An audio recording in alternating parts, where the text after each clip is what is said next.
بال بچوں کے ساتھ حسن سلوک کرو، اپنے بیوی سے پریم سے بات کرو، محبت سے بات کرو، الفت بات کرو۔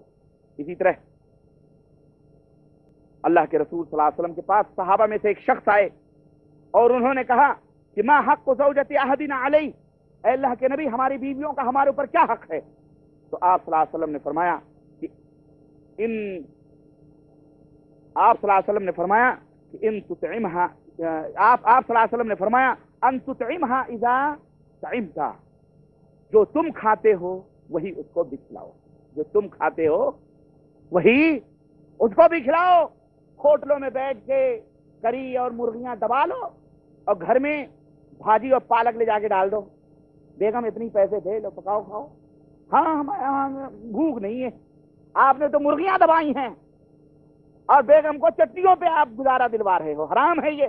آپ صلی اللہ علیہ وسلم فرماتے ہیں جو تم کھاؤ وہی اس کو بھی کھلاؤ۔ وَتَكْسُوهَا اِذَا اكْتَسَيْتَ، جو تم پہنو وہی اس کو بھی پہناؤ۔ وَلَا تَضْرِبِ الْوَجْهَ وَلَا تَضْرِبِ الْوَجْهَ وَلَا تُقَبِّحْ وَلَا تَهْجُرْ إِلَّا فِي الْبَيْتِ۔ مسند احمد کی روایت، اللہ کے نبی صلی اللہ علیہ وسلم نے نوجوانوں کو، مسلمانوں کو، اپنے ماننے والوں کو، بیوی والوں کو، شوہروں کو نصیحت کی ہے کہ جو تم پہنو اسے بھی پہناؤ، یہ تمہارے اوپر ان کا حق ہے۔ ان کے چہرے کے اوپر نہ مارو، کبھی مارنا ہے تو تماچے بھڑک سے جاتے ہیں، پھینک چلتے ہیں منہ پر، بڑا مرد بنتا ہے یہ۔ کہاں مارتا ہے؟ منہ پہ مارتا ہے۔ دوسری بھیگی بلی دوسرے پیٹ ڈالتے ہیں گلیوں میں، وہاں اس کے پھیٹنگ نہیں چلتے، بیچاری مسکین کے اوپر آ کے۔ حجاج ابن یوسف ایک جنگ میں تھا، ہاں، تو جب فوج نے حملہ کیا، جب دوڑایا تو بھاگا، عورتوں کے خیمے میں جا کے گھس گیا۔ تو کسی عورت نے کہا لوگوں کے لیے، ہمارے لیے تو شیر بنتے ہو، لوگوں کے لیے گیدڑوں کی طرح ہماری صفوں میں آتے ہو بھاگتے ہوئے، تو ایسے نہ بنو، ان کے چہروں پہ نہ مارو، مارنا ہے تو ان کی ایسی جگہ مارو جہاں پہ مطلب چوٹ بھی لگے، کوئی نقصان بھی نہ ہو۔ اور اللہ کے نبی نے فرمایا ولا تقبح، اور اس کو یعنی ہار نہ دلاؤ اس کو، یعنی اس کے خاندان والوں کو، اس کے تیری ماں ایسی، تیرا باپ ایسا، تیرا خاندان ایسا، تیرا فلانا، اکھاڑتے نا، پوری 7 پشت پلٹ کے رکھ دیتے تھے لوگ جب غصے میں آتے ہیں۔ اور عورت بھی نالائق جب آتی ہے غصے میں تو لوٹے میں پانی رکھ کے بیٹھ کے پی پی کے اکھاڑتی ہے 7 پشتوں کو، اللہ، یعنی گلا بھی خشک ہو گیا، پی پی کے اکھاڑتی ہے۔ دونوں اس طرح سے کرتے ہیں، حرام ہیں دونوں کے لیے۔ اللہ کے نبی نے فرمایا ولا تہجر الا فی البیت، اور جب بھی اسے چھوڑو تو پرائے گھر میں نہ چھوڑا کرو، اپنے گھر میں چھوڑو۔ یہ نہیں کہ نکل، ذرا بھی غصہ ہوا لات مار کے بعد چل جا فلانے کے گھر میں، ہمارے گھر میں ٹھکانا نہیں، تم نکل جاؤ، اس کو گھر میں چھوڑو، وہ تمہاری عزت ہے۔ ٹھیک ہے غصہ آیا ہے، کل کو تم پھر آپس میں رضامند بھی ہو سکتے ہو، آپس میں مسئلے حل بھی ہو سکتے ہیں۔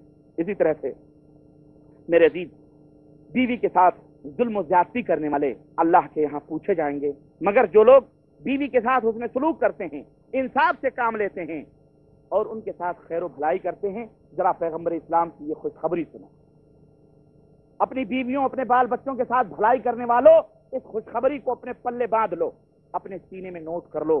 اللہ کے نبی، اور اگر کبھی ظلم و زیادتی کرنے کا دل بھی چاہے تو اس حدیث کو یاد کر لیا کرو تاکہ اٹھے ہوئے ہاتھ رک جائیں، ظلم و زیادتی کی طرف بڑھے ہوئے قدم ٹھہر جائیں اور نبی کے اس بشارت کے مستحق ہو سکو۔ اللہ کے رسول صلی اللہ علیہ وسلم فرماتے ہیں المقسطون یوم القیامت علی منابر من نور علی یمین الرحمن الذین یعدلون فی حکمہم واہلیہم وما ولوا، رواہ مسلم۔